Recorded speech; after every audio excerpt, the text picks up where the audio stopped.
I want to talk to you in this video about what's next and really the state of the union of the crypto market for August. So today is August 1st.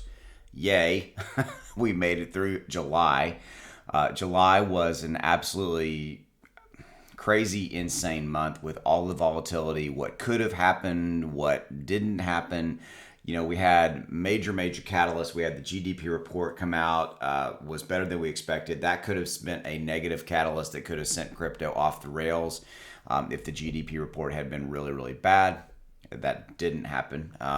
We had the Federal Reserve and what they would or wouldn't do with the decision. Their decision to raise only 75 basis points came in line with what we were expecting.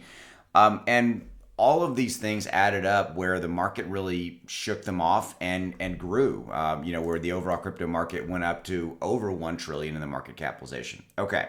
So kind of looking forward in August, what am I seeing and what's going on kind of in the macro, situation with the overall crypto market? Is there anything kind of big macroeconomic things that are going to happen in August? We're going to talk about that and just give you kind of a walk around the park here. Okay, so let's do this. All right, so thank you for giving me a few minutes of your time. Promise you will not be disappointed. Okay. So I want to point to Alex Kruger. I follow Alex a lot, and I like his stuff because he does a very good job of looking kind of the macro factors out there, like inflation and fear of recession, wars, things like that, and kind of brings them, it just distills them down.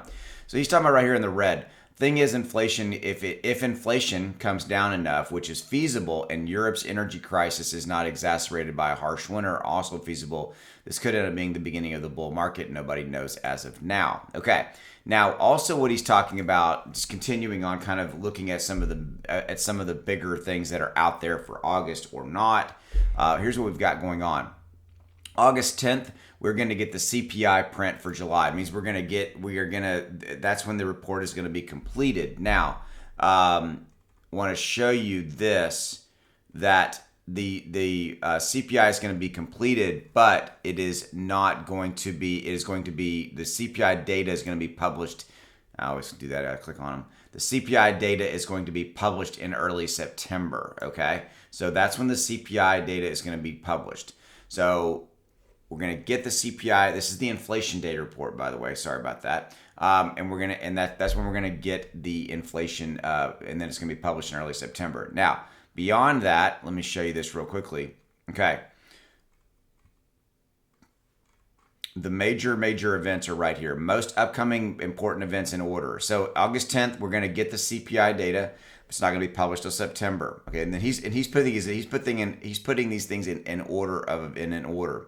Okay, the Federal Reserve meeting is going to be on September 22nd. So remember that Federal Reserve meeting is going to react to this CPI data we get right here where my mouse is. Okay, so the CPI data is going to be actually published on September 13th. The report's going to be done August 10th.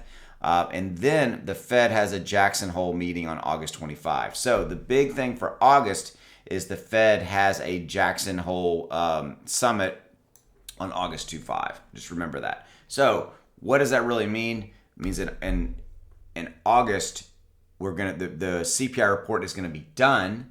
It's going to be published September 13th, and August 25th is the Fed's Jackson Hole summit. So we may get some comments and some information out of the Fed's Jackson Hole summit coming out of August 25th. Remarks, things of that nature. Okay, these are the things you need to be aware of. So right here, right now, we don't have a lot of volatility, associated with some major event that's happening early to mid-August. The only really thing we have in August is we have the Fed Jackson Hole summit coming. Okay, so that's what I've got for you. As always, thank you for giving me a few minutes. Just take that information. Right now, the market's kind of chill and cooling off of the major week that I had last week. So right now, this is where we're at. See ya. Bye.